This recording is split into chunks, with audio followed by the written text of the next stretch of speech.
তারিখটা ছিল 18ই মে এবং সময় হয়েছিল রাত 2টো, যখন পুনেতে একটা খুবই ভয়ঙ্কর এবং লজ্জাজনক ঘটনা ঘটে। 24 বছর বয়সী আনিস এবং আশ্বিনী পুনের একটা ক্লাবে ডিনার করার পরে যখন তারা বাইকে করে বাড়ি যাচ্ছিল, তখনই একটা 17 বছরের ছেলে প্রায় 150 কিলোমিটার প্রতি ঘন্টার গতিতে নিজের ইলেকট্রিক পোর্সে গাড়ি চালাচ্ছিল। এবং যখন আনিস রাস্তায় ইউটার্ন নেয়, তখনই সেই গাড়িটা পিছন থেকে এসে তাদেরকে সজোরে ধাক্কা মারে। অ্যাক্সিডেন্টের পরে লোকাল মানুষরা আনিস এবং আশ্বিনীকে হসপিটালে নিয়ে যাওয়ার চেষ্টা করে, কিন্তু এত জোরে ধাক্কা লাগার কারণে তাদের দুজনারই সঙ্গে সঙ্গেই মৃত্যু হয়ে যায়। ভিডিওর শুরুতে আমি তোমাদের বলেছিলাম যে 18ই মেতে একটা খুবই ভয়ঙ্কর এবং লজ্জাজনক ঘটনা ঘটে, কারণ এতক্ষণ অবধি তোমরা যেটা শুনলে সেটা খুবই ভয়ঙ্কর ছিল, কিন্তু এই ঘটনায় পরে তোমরা যা যা শুনবে সেটা খুবই লজ্জাজনক। पुणे पोर्श केस में पैसे और पावर ने कैसे सिस्टम को खरीद लिया, इस पर क्या हमारे देश का कानून अमीर और गरीब सबके लिए बराबर है? দেখো, একটা মিডল ক্লাস ঘরের ছেলে যদি সিগন্যাল ফেল করে তাহলে পুলিশ তার ওপর কয়েক হাজার টাকার ফাইন করে, কিন্তু যদি কোনো বড় লোকের ছেলে রাস্তায় কাউকে গাড়ি চাপা দিয়ে দেয় তখন সেই পুলিশই তাকে কিছু করে না।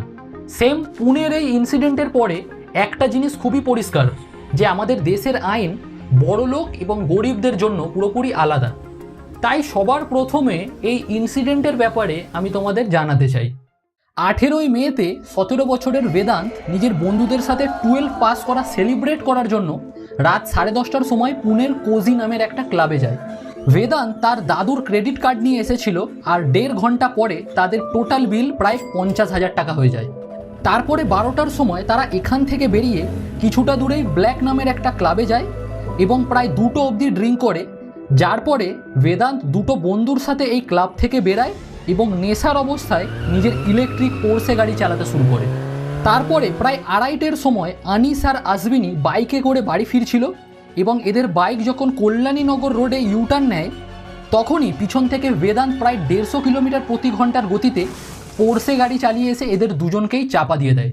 অ্যাক্সিডেন্টের কিছুক্ষণ পরেই যখন পুলিশ বেদান্তকে অ্যারেস্ট করে, তখনই লোকাল এমএলএ সুনীল টিংরে পুলিশ স্টেশনে পৌঁছায় এবং যখন তাকে জিজ্ঞেস করা হয় যে সে পুলিশ স্টেশনে কেন গেছিল, তখন এমএলএ জানায় যে আগরওয়াল ফ্যামিলিকে সে অনেক দিন ধরেই চেনে আর তাকে কল করেই পুলিশ স্টেশনে ডাকা হয়েছিল।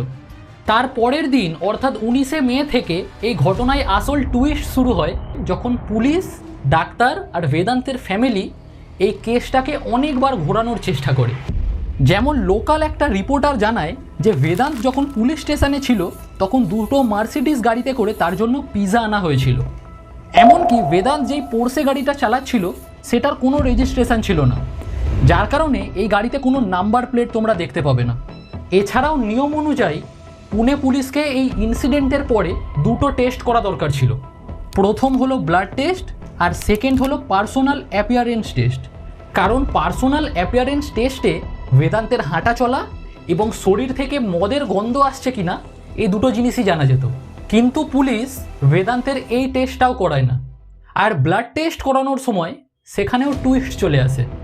19 তারিখ সকালে যখন বেদান্তের ব্লাড স্যাম্পেল পুনের সাসুন হসপিটালে পাঠানো হয়, তখন সেটাকে অন্য কারোর ব্লাড দিয়ে রিপ্লেস করে দেওয়া হয় যাতে ব্লাড রিপোর্ট ক্লিয়ার আসে। একটা রিপোর্ট থেকে জানা যায় যে বেদান্তের ফ্যামিলি সেই হসপিটালের ডাক্তারদের 3 লাখ টাকা দিয়েছিল এটা করার জন্য।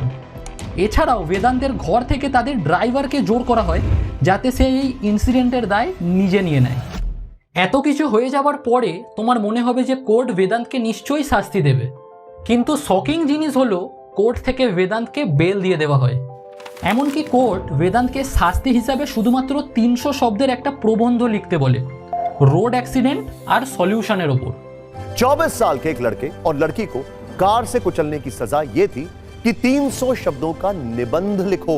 किंतु मानुष যখন জানতে পারে যে দুজনকে চাপা দেওয়ার পরেও বেদান্তকে বেল দেওয়া হয়েছে, তখন তারা রাস্তায় প্রোটেস্ট শুরু করে এবং কিছু ঘন্টার মধ্যেই এটা ন্যাশনাল ইস্যু হয়ে যায়, যার কারণে বাধ্য হয়ে পুলিশ বেদান্তের বাবা বিশাল আগরওয়ালের বিরুদ্ধে এফআইআর রেজিস্টার করে, কারণ সে আনরেজিস্টার করা গাড়ি আন্ডার 18 ছেলেকে চালাতে দিয়েছিল।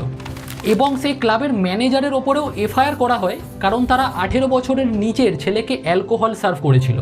এরই মধ্যে একটা খবর আসে যে বেদান্তের বাবা বিশাল আগরওয়াল পুনে থেকে পালিয়ে যায়, কিন্তু তার পরের দিনই পুলিশ তাকে ঔরঙ্গাবাদ থেকে অ্যারেস্ট করে নেয় এবং কাস্টাডিতে রেখে দেয়। আর 22শে মেতে কোর্ট থেকে বেদান্তের বেল ক্যান্সেল করে দেয় এবং 18 বছরের নিচে হওয়ার কারণে তাকে রিমান্ড হোমে পাঠানো হয়। কিন্তু এটা শুনে যদি তোমার মনে হয় যে আমাদের সিস্টেম দোষীকে অ্যারেস্ট করে খুব বড় কাজ করেছে, তাহলে তুমি একদমই ভুল। কারণ শুরুতে এমএলএ থেকে শুরু করে পুলিশ অবধি সবাই বেদান্ত আর তার ফ্যামিলিকে বাঁচানোরই চেষ্টা করছিল। যেহেতু এই জিনিসটা ন্যাশনাল ইস্যু হয়ে যায়, তার জন্যই পুলিশ বাধ্য হয়ে আবার এই কেসটাকে ওপেন করেছিল।